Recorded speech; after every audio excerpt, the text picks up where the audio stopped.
You're listening to the Outstanding Life Podcast with your host, Johnny D, the Motivational Cowboy. As a motivational speaker, Johnny D impacts audiences around the world with his message of living the outstanding life. He's a best-selling author, MC, and two-time Grammy-considered artist. This podcast is a place where Johnny D can introduce you to his outstanding friends and share funny, interesting, and heart-provoking stories. Ladies and gentlemen, buckle up. Here comes your host, Johnny D. Hey everybody, I'm Johnny D, the Motivational Cowboy. Welcome to another exciting episode of the Outstanding Life Podcast. Before we get things kicked off today, I want to say a big hello to all my friends tuning in on Dirt Road Radio, KYDT 103.1 FM and KBFS 1450 AM.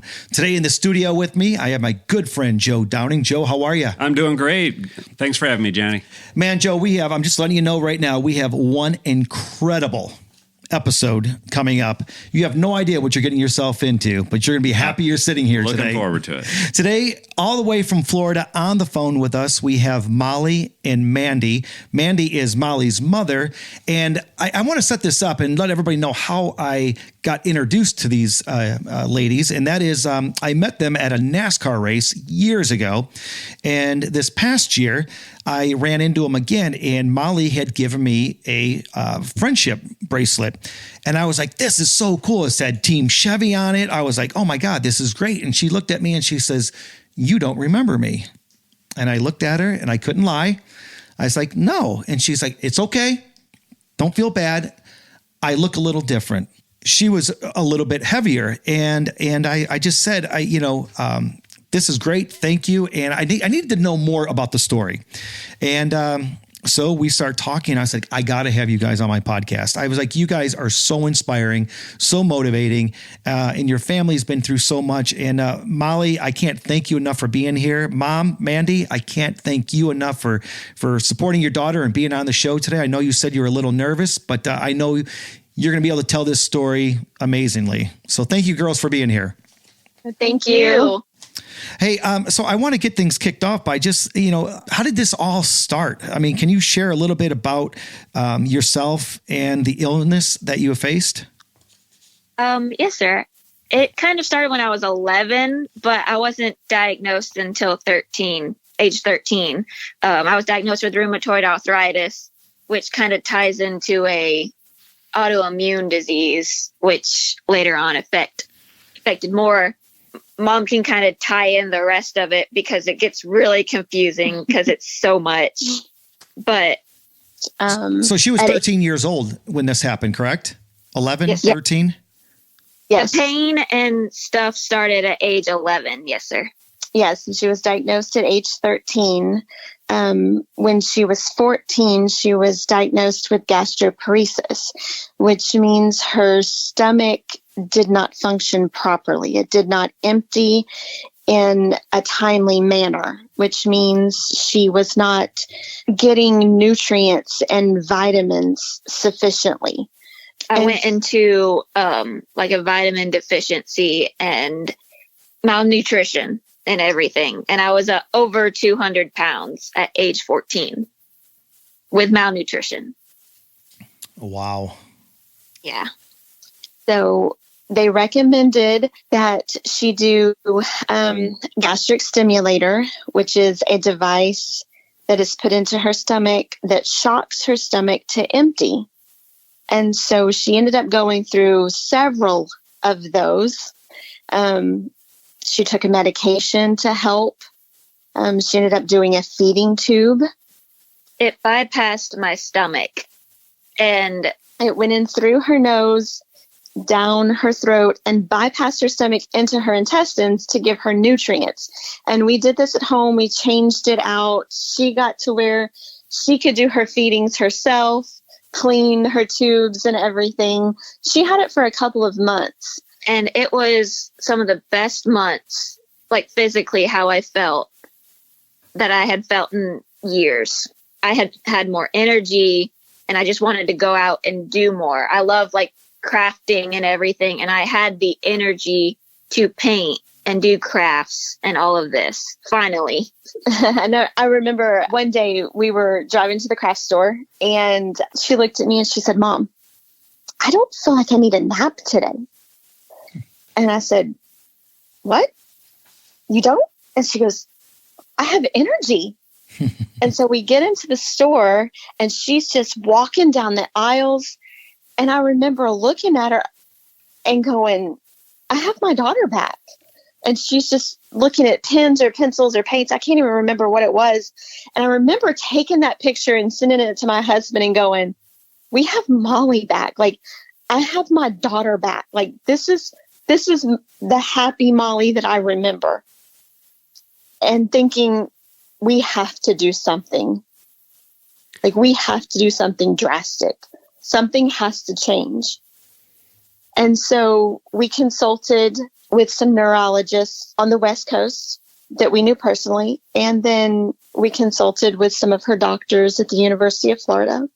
And the drastic measures that we decided to take was a gastric bypass. If I could just interject real quick, just for Jenny's listeners, I'm going to just try to explain some of the medical terminology here before we get into the gastric bypass. And just correct me if I'm wrong here, but so Molly is suffering from a number of disorders that are autoimmune in nature, right? Yes. And what that basically means for Jenny's listeners that may not have a medical background, our immune system is what helps, what the body uses to fight off foreign invaders such as bacteria and viruses.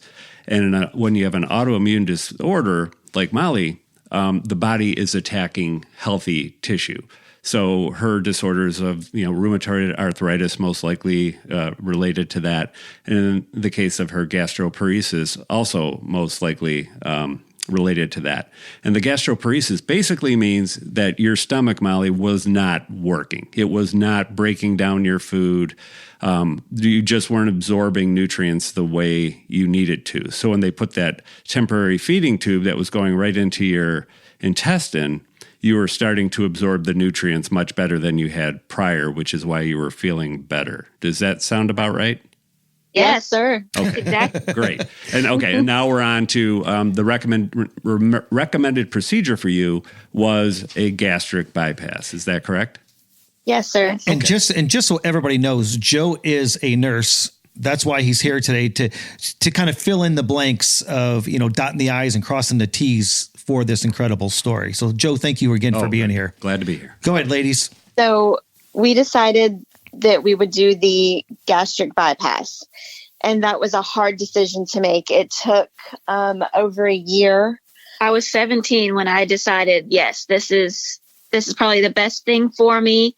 At 17 years old, I finally had the surgery when I was 18. The surgery took place in February of 2020. Just a few hours after surgery that night, she went into sepsis and we almost lost her. But thankfully, she had a great team of hospital staff. The nurse caught it very quickly and called in staff. Her hospital room was full, probably about 15 hospital staff in her room that night. Yeah. Maybe about 4 to 5 hours. There is very few things that I remember of 2020. And that is one night that I do remember. And I don't like to talk about it because I'd rather be positive. Yeah. But I begged Mom to let me die that night because I was just done with everything. The pain was overwhelming. I was surrounded by nurses. And I just remember looking at my mom and said, just let me die, please. And that sounds so sad, but I promise it gets better. I know. So again, just to put this into perspective, I bet the listeners are wondering why a gastric bypass for your condition. And I'm going to take a stab at it. And I suspect that the bulk of your stomach wasn't doing anything. It just wasn't working. So the gastric bypass was to reduce the overall size of your stomach to just a small functioning part. Is that roughly correct? Okay.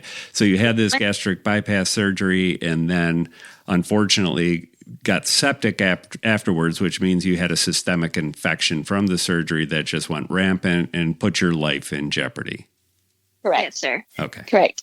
So very dire circumstances at this point in time. how did you stay so positive? I mean, through this process with your daughter, I mean, but you had just fought a few years before that.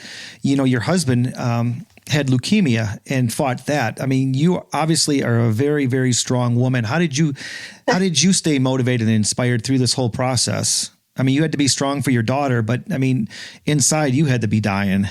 I have to be honest with you, I don't feel strong. Well, you obviously were. It was one thing watching my husband, because there were nights that I thought I wasn't going to wake up and see him again. And that was my best friend. But she's a piece of me. She was a part of me. And watching her suffer like she has been harder than watching him. And I've told him that, so he knows. For context, she's not only my mother, but she's also my best friend. There's hardly a day that goes by that we are not glued to each other. I told her after she turned 21 that she can officially become my best friend. When Molly, when you told your mother, like, you know, hey, I just don't even want to be here anymore. I can't deal with this anymore.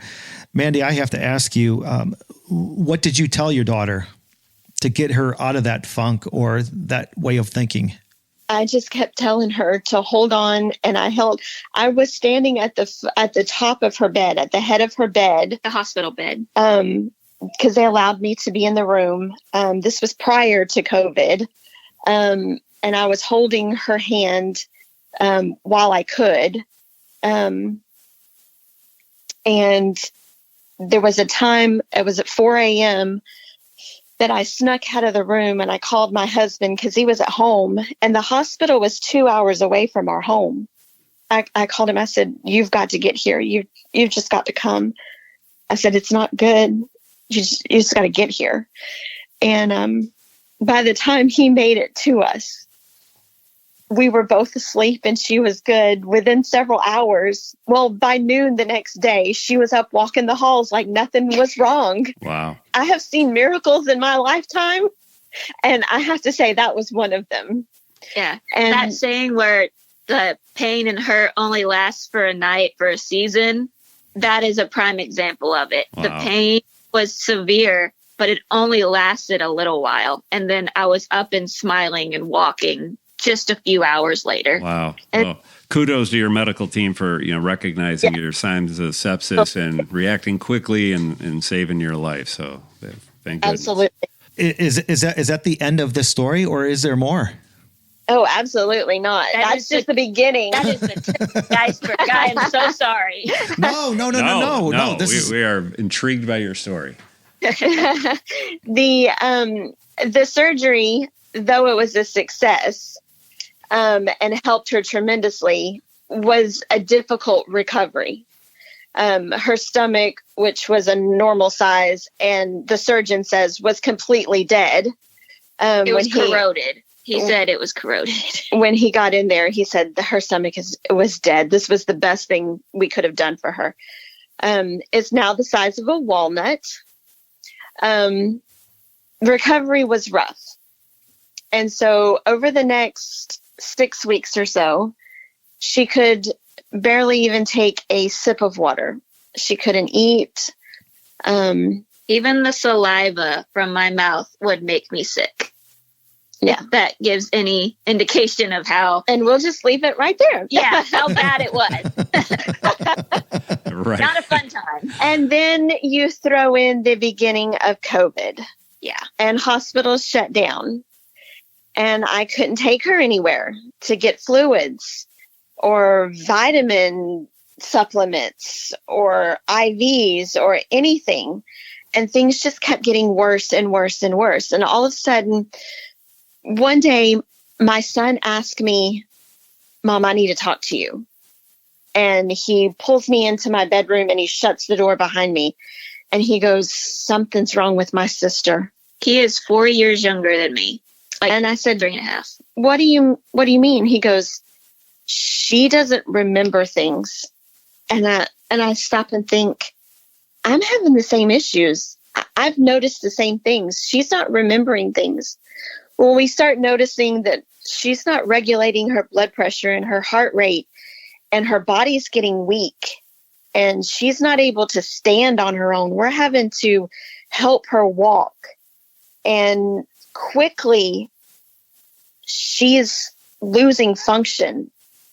And so I'm starting to panic. I'm actually starting to fuss. I'm starting to fuss at her. I'm like, you can't give up. We have come too far. Like, I'm not going to let you give up.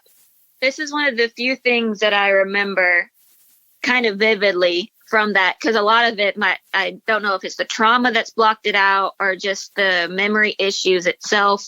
But I remember both of my parents, not angry, but just, you can't give up. Just saying, don't give up. We've come this far. You can't just lay down and quit. And I remember looking dead set at my mom and said, I can't move. I can't physically do this. It's not that I don't want to. It's just I can't. So she had taken a nap and she could not sit up anymore. And so she already had a neurologist. And so I called them. And it's COVID. And so we had to do a video chat with them because I could not take her to the office. And we did the video chat, and he got special permission for me to bring her in. And that took 2 days to get special permission for me to bring her to the office. And when we got her there, on the way there, she lost function to swallow. She couldn't swallow anymore. I started choking on the way there. She couldn't control her eyes. Like, we're looking at her and her eyes couldn't focus. Like, her eyes were floating. I can't even explain it. Her eyes were floating in her head. She had very little movement in her hands. She could move her hands. She could move her shoulders a little bit, but we're literally carrying her everywhere. She couldn't sit up on her own. She couldn't walk. She couldn't hold her head up. She was at a whisper, and I am panicking. It took all of my energy just to get a whisper out to tell mom something. And so we get her to her neurologist. He's going, I don't know if she's had a stroke. I don't know if this is a Guillain-Barré. I'm not sure what this is, but we are admitting her to the hospital immediately. And this is the afternoon, a late afternoon in April of 2020. My husband couldn't even come into the hospital with us. We were in the pediatrics department, so thankfully they let me come in with her. They're doing all these neurological tests. They're checking reflexes. She had no reflexes. They're putting pins in her legs, and she's not moving. She has no feeling. I had no idea what they were doing to me when they're doing all these tests, because I could not feel or react to any of it. So was she paralyzed? She was paralyzed, completely paralyzed. And they're using that word in front of me, and I'm like, there's no way. There's no way she's paralyzed. That there's been no injury. There's been nothing to indicate it in our mind. And yes, in my mind, I'm thinking, paralyzed, you've got to have an injury. I'm floored. Did they give you at this point in time or in the early days after admission to the hospital a diagnosis, or were you just going on for days and weeks without really understanding what's going on? We went for about 3 days with guesses. Okay. We still have guesses, but You've got some good suspects, is that? We had some educated guesses. Right. And the leading educated guess at this point in time, is that the demyelinating polyneuropathy? Yeah. They said they thought the demyelinating polyneuropathy. They also suggested that it was the B1 deficiency. Okay. They believed that it could be the sepsis, that her body went haywire after sepsis. It could have been the combination of all of it. Right. Okay. So maybe just to walk his listeners through, a possible candidate for what's causing your condition at this time. And so demyelinating polyneuropathy, the best way to think about this is to imagine all the wires under the hood of your car, right? The wires under the hood of your car, they have a copper wire with insulation around it. The insulation around it is to keep the wires that are touching each other from shorting out. Well, demyelination on our nerves, it's the same kind of thing. We have myelin surrounding our nerve fibers to keep the nerves from interacting with each other, basically an insulation between them. If this autoimmune disease causes the nerves to demyelinate, that insulation layer goes away and the nerves just start short-circuiting, for lack of a better description. Thank you, Joe. How long did this go on? So this went on for 18 months or so. Hang on. Did you say 18 months? About 18 months. So, and Molly, you don't remember anything during this time? I don't remember most of it, no, sir. When I was completely paralyzed with no movement, I don't know if my brain has blocked it off as just because it was traumatic, or if it was because the neuropathy and everything kind of messed with my memory. But I don't remember a whole lot of the 18 months. Every once in a while, I'll get flashes or I'll remember something. And sometimes I'll look back and I'll smile. And then sometimes I want to forget instantly. I don't ever want to go back there in my mind. So to answer your question, I'd rather not remember. Right. No, absolutely. And Mandy, let me ask you, after 18 months, what was the moment that she started to move again? Do you remember that day or that week that things started to make a turn for the better? So she started getting treatment within 5 days. And then they realized, because there were so many guesses as to what it could be. Yes, it's this. No, it's not. Yes, it is.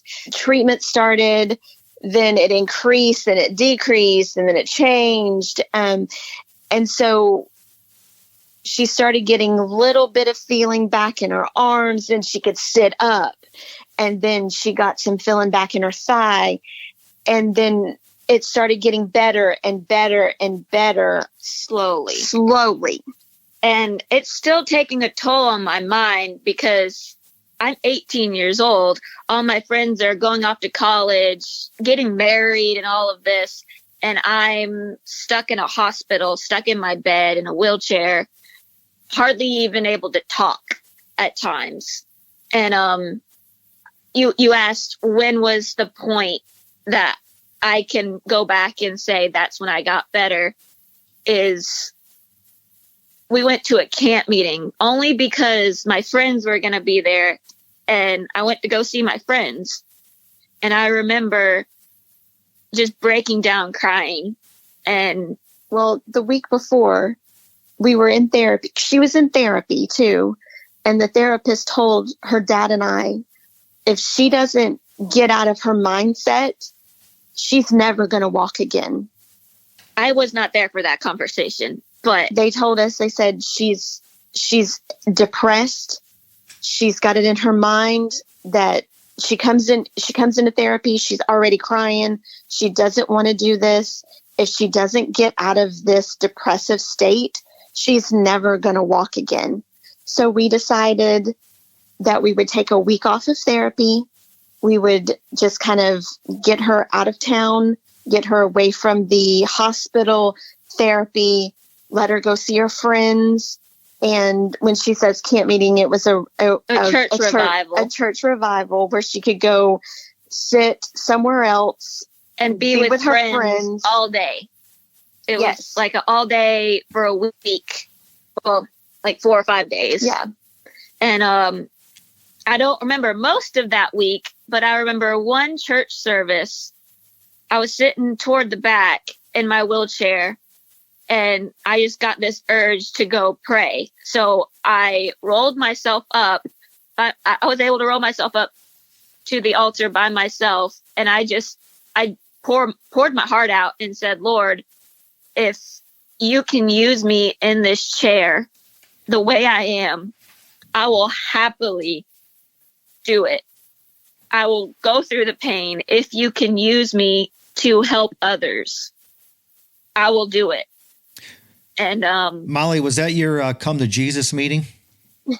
very much so. I laid it all out there and said, Lord, do whatever you want, and I'll be happy about it. And the next time I went into physical therapy, the very next week, I guess. Yeah, the next week. I walked. I got in what they call a Cyberdyne, and I took my first steps. Is that the mechanical thing that like assists you in walking? Yes, sir. It is a robot. Yeah. And they stimulate your legs. They put this robot machine on you, and immediately I started walking. Yeah. I remember I rolled in that morning for physical therapy, and I told them I'm ready to walk. And they're like, "Are you sure?" And I said, "I'm going to walk." And they hooked me up, and I took my first assisted steps the next time after that church meeting. Joe, I don't know about you, but I'm almost getting emotional thinking about that first step. Ladies, I'm going to ask, did you get emotional when she took that first step, or Molly, when you took your first step? I was a mess. I was crying. Crying, happy tears. Yeah. You know, it makes me think about something through this whole thing. Of all people, Bob Marley once said, "You never know how strong you are until being strong is your only choice." Yeah. Yes, that was my only choice. It was either lay down and quit or be strong. And my family we've been raised that you're not a quitter. That's not an option. Yeah. You keep going, right, even when you feel like you can't, because you can. You just have to bring that strength. And I feel like that's what I did the time at the... And you were how old then? Oh, at that time, she was 19. 19 years old. So you're able to start walking again. You were talking again. You were eating again. You were doing all these things. And at this time, were you okay? It took 18 months for her to walk good on her own. Yes. Oh, when I was in the first steps in the Cyberdyne, I don't know how many months it was, but from that point, I was still paralyzed from, I think, the chest down, maybe the waist, just below the chest. I could not feel anything from chest down. And those of you that are listening right now, Molly has an incredible Instagram page, and I believe it's called Joyful Kind Bracelets. And this would be a good time for you to tell people about this. But also, there's a couple of videos on your Instagram that really shows people the process that you went through to start walking again. On that Instagram, I don't show a whole lot, but I do post a little bit about it just to try and encourage other people that even though it's dark now, there is light at the end of the tunnel, and there is something to be positive about. So that's kind of what I started in physical therapy, actually, to get my hands to start working. I started making bracelets just to work the muscles and the nerves in my hands. And I think last year is when it really took off, and I started making and passing out bracelets everywhere I went, at the hospital, at the store, around town. Anytime I see someone that I feel like needs a little encouragement, needs a smile, I'll give them a bracelet. And just like I did with you at the races, I passed out 30 or 40, maybe even 50 bracelets at one race. And I was there. I mean, I know that you gave Brandon Jones and his wife, bracelets. I know you gave Justin Allgaier, his daughters and wife, bracelets, and you had bags of bracelets. And this is going to be a good time because we're going to transition from there to you and the bracelets. And I want you to tell a few stories. But before then, we're going to take a quick break, and we'll be back, everybody, with Molly and Mandy and my buddy Joe in the studio right after this message. What if you could get a blueprint for success to take you through life and help you know what the right decisions are, how to unlock your potential, and achieve the success that you've seen in your dreams? Well, that blueprint exists, And it has a title, Wild Cards of Success by Johnny D. This book is designed to inspire and show you how to reach the heights you want to reach in your personal and professional life. Wild Cards of Success is a profound exploration of one's potential. This book will push every reader to dive deep into the soul's most profound corners. Have you ever heard someone say that you just need to believe in yourself? And did you wonder exactly how you would do that? Wild Cards of Success will show you how. And it's available right now. Go online to motivationalcowboy.com and order Johnny D's Wild Cards of Success. This masterclass in motivation and self-empowerment truly is the blueprint to the outstanding life. Order Wild Cards of Success now at motivationalcowboy.com. Hey everybody, I'm Johnny D, the Motivational Cowboy. Welcome back to the Outstanding Life podcast. Again, we have my buddy Joe Downing in the studio with me today, and we are talking to Molly and her mom, Mandy. Ladies, welcome back. We just left everybody talking about your bracelets and how that happened and why that started to happen. And actually, I got to tell everybody, I'm wearing one of your bracelets right now. So thank you for the encouragement. How did the bracelets happen? Anything that involves crafting and just arts and crafts in general, I've always loved. And so in physical therapy, they gave me like these big old beads and some thick twine to start practicing with. And so I made myself a bracelet in the physical therapy, one of the rooms in there. And a couple months later, once I started walking and everything again, I just continued making bracelets. And I'm going to be honest, I have no idea how it turned into this. I know. I just started making bracelets for myself and then mom.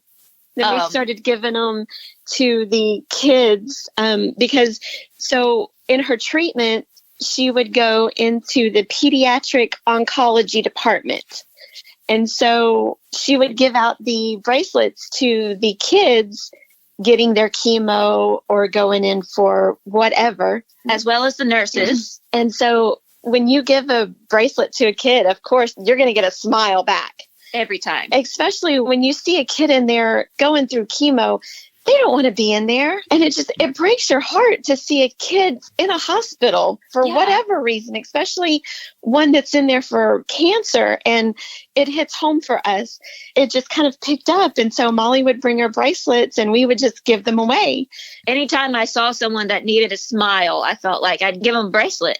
And then it just kind of spilled over into other places we went. We went to a restaurant and the waitress looked like she was having a bad day and the table next to us was yelling at her because for whatever.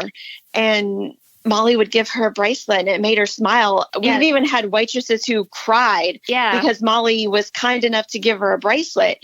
And we thought, you know what? If one person and a simple little bracelet that cost very little to make, and some little time could make someone smile, it's worth it. It's worth it. And you don't sell them. You give them away, correct? For the most part, yes. We do. I'll take donations, but for the most part. Yeah, absolutely. Don't want it to cost you money.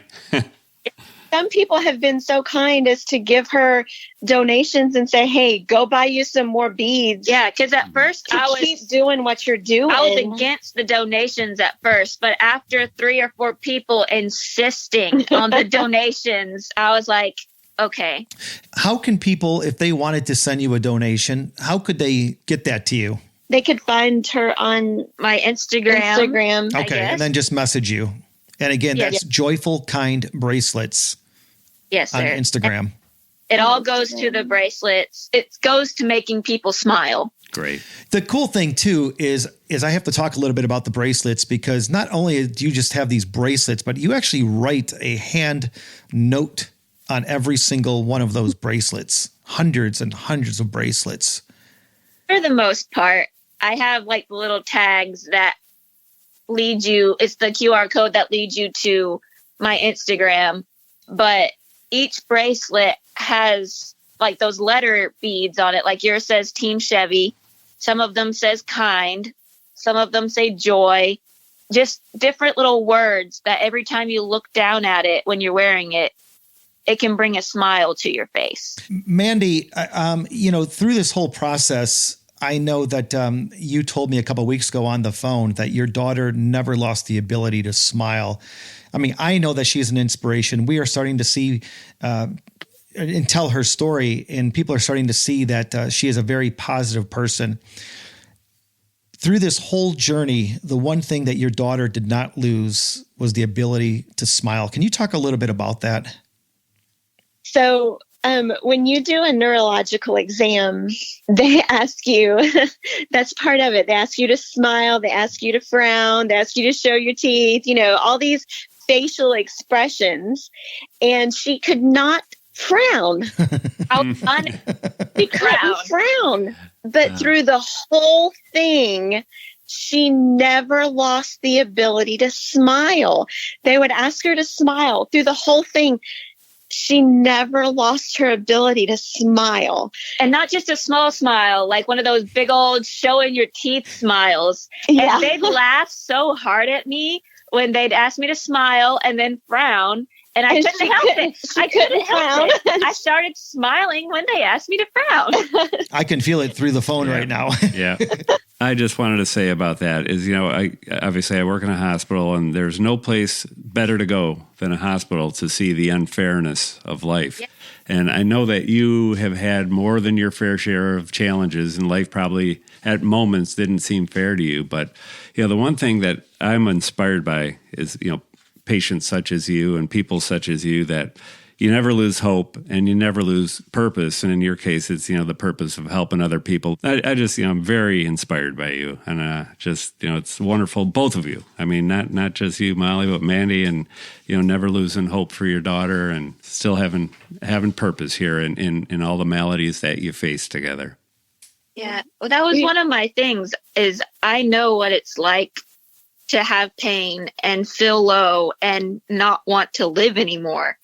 I've gotten to that point in my life where I'm young, but I know pain and I know a little bit of like heartache, like and everything. Yeah. And I can only imagine what other people are going through because everybody has their own story and hard times. And if I can find a little joy in my life, I feel like I should be able to share it with those other people because we were talking about how much I've gone through. There's others that's going through even worse. Oh, yeah. Yeah. So if I can, in my state, make someone else smile, a smile goes a long way. Yes, it does. 100%.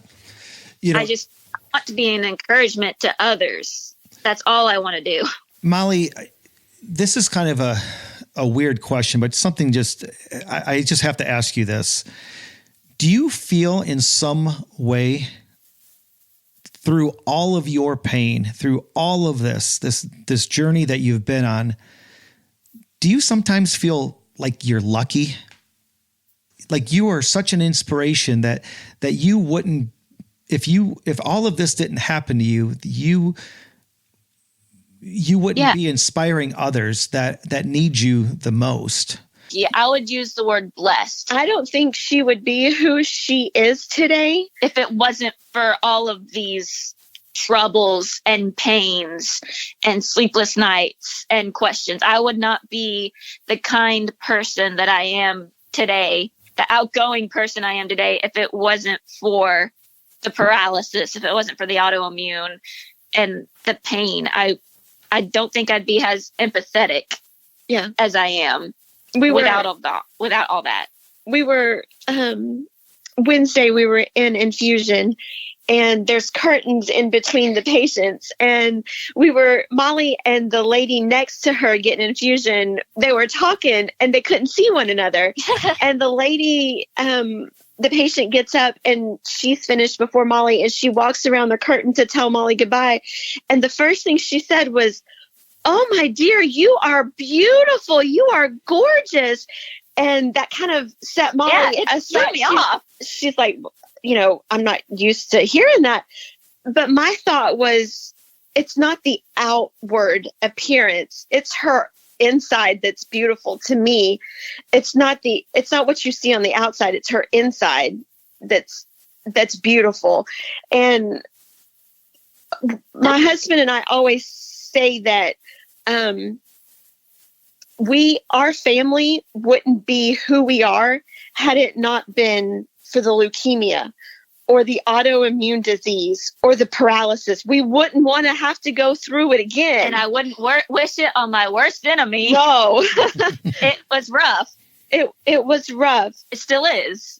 And although we talk a big game where we sound positive all the time, I'm going to tell you there are a lot of sleepless nights, and there are fears, and there's a lot of tears. Yeah, like even last night, I'm going to be completely open here. Last night, I probably slept maybe 2 hours because I was tossing and turning, unable to sleep because I just did not feel good.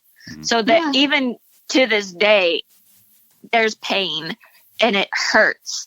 And like I said, I wouldn't wish it on anyone, but if it wasn't for those sleepless nights, if it wasn't for all the pain, I wouldn't be who I am, and I wouldn't be kind. I wouldn't be making these bracelets. I wouldn't have met that lady yesterday. But how would you know joy without pain? How would you know light without darkness?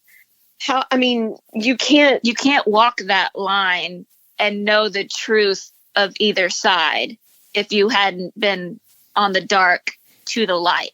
Yeah. They often say, well said. When life tests you, it's not to break you, but to reveal the courage you didn't know that you had. Yes. Right. Ladies, you've said it multiple times that there are people going through things that are even bigger and harder than what you've gone through. What advice could you give to somebody listening right now saying, I need a word of inspiration. I need some hope. What can you tell that man or that woman or that child that's going through something right now that they feel like it's the biggest thing in their life and they don't know if they could overcome it? What advice could you give to that person right now? It's funny you asked that because Mom may have something different, but I woke up this morning thinking of a book or a movie that was my favorite when I was paralyzed. It was Pollyanna. And in the book and the movie, she falls and is paralyzed at the end of it. But her whole thing is be glad, be happy, find joy in whatever. Even in the hard times, you have to find joy. And you have to find that smile. And I know it's hard when it's dark around you and everything is going bad. But if you can find a smile, if you can find something to smile about and find joy in, hold on to it and just embrace it. Embrace the joy. Do not embrace the hurt and the pain, because that will tear you down and just ultimately kill your spirit. But if you hold on to the joy, then you can get through. One of my favorite verses in my Bible is Psalms 100, and it just talks about the joy of the Lord. And that was probably the first thing I ever memorized as a kid. Just be glad in the Lord, for He is your strength. And that's really what it is. When I lost all of my nerves and feeling, my muscles deteriorated. So He is my strength in everything. And I just hope to encourage other people to look towards the joy and the strength of the Lord and just keep a smile, even if you don't feel like it.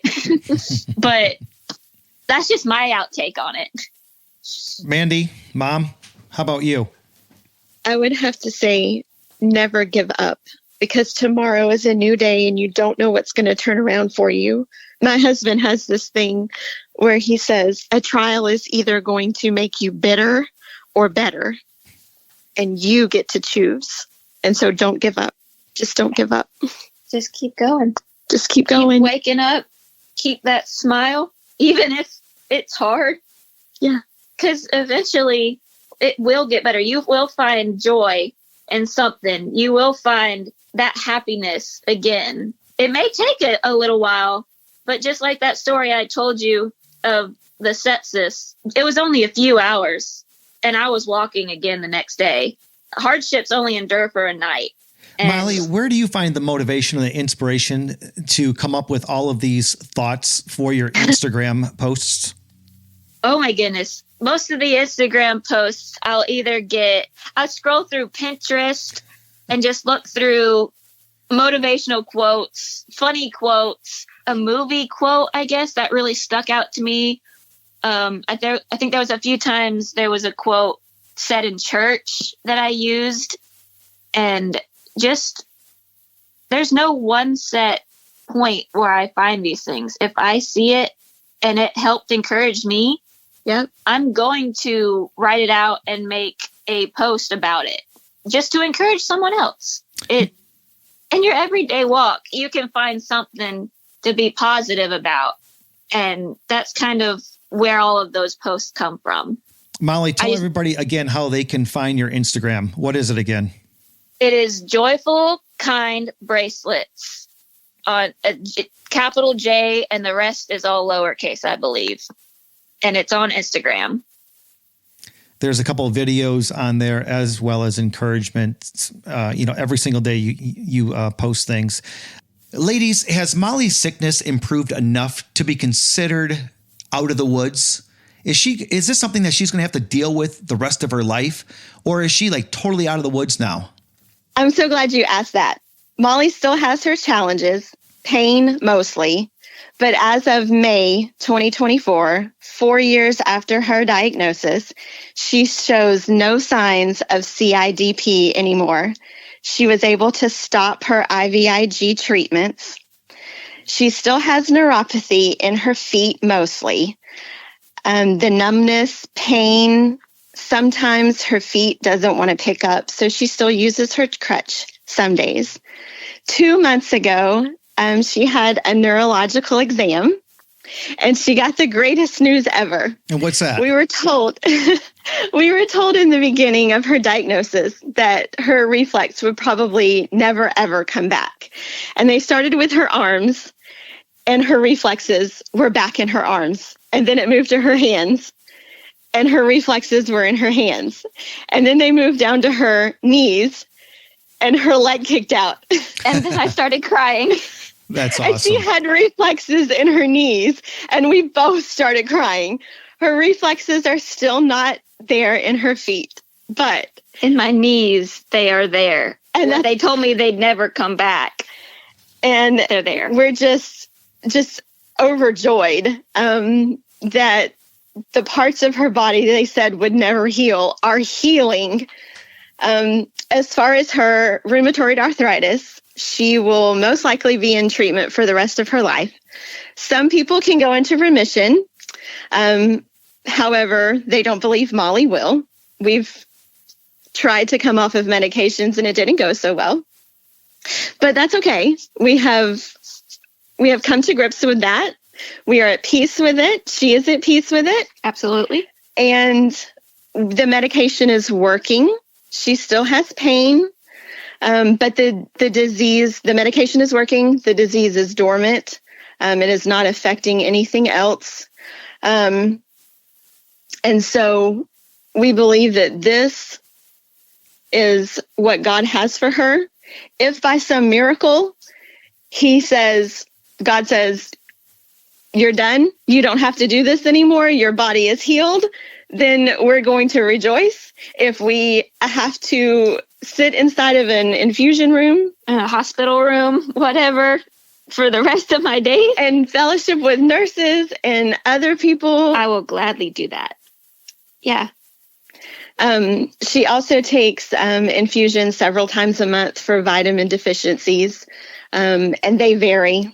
Right now, she's fighting copper, and I know that sounds really funny, but copper is something that affects your neurological system, and so that is an important one. She's fought B vitamins and iron and all that kind of good stuff. So we're just very grateful that she is still here with us, and she is as healthy as she's ever been in her life. That's outstanding. And Molly, I'm going to wrap it up with this question, and that is, how many bracelets do you think that you've made since you've been making bracelets? Ooh, that's a tough question because it's hard to put a number on it, but I would guess the thousands. So you've impacted thousands and thousands of people's lives through your joyful, kind bracelets. You're amazing. Yeah. Thank you. Thousands of bracelets. That's awesome. I have to ask just one last question. And that is, I know that sometimes you'll walk around with a bag full of bracelets and you pass them out for nothing. But do people ever not take it thinking that you're going to ask them for $5 after you give it to them? I've had a couple people, and it has hindered me from wanting to pass them out. But then, like I said before, I can't give up doing it. So, yeah. Some people have declined. Yeah. And in a not nice way. Yeah. But I mean, I can't not pass them out. I can't quit just because a few people turned up their nose and was rude to me. I can't just quit because of a few people. Molly, I always say that, thank God for those negative people, because if it wasn't for those negative people, I wouldn't have a job. That's true. So if it wasn't for those people doing that, then you wouldn't be passing out kindness. Exactly. So Everybody. Those are the people you're after. Right. Yeah.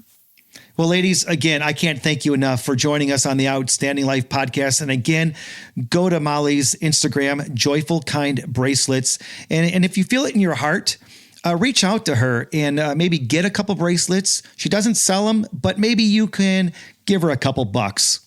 I think that's really cool. And then you can message her and get her address and maybe send her a check, or, Molly, maybe you should get your Venmo ready.